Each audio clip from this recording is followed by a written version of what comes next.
বসন্ত বিদায় নিয়ে গ্রীষ্মের আগমনী বার্তার মাঝেই পর্তুগালের রাজধানী লিসবন সেজেছে এক অপরূপ সাজে।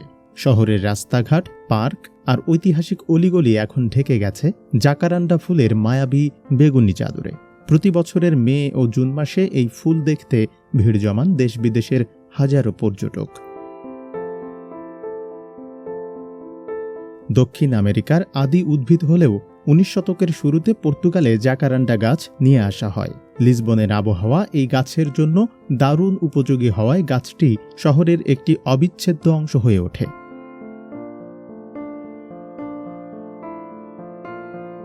বর্তমানে লিসবনের প্রাজদোরোসিউ আভেনিদা দা লিবারদাদে এবং এডুয়ার্দো সপ্তম পার্ক সহ বিভিন্ন সড়কে সারি সারি জাকারান্ডা গাছ শোভা পাচ্ছে।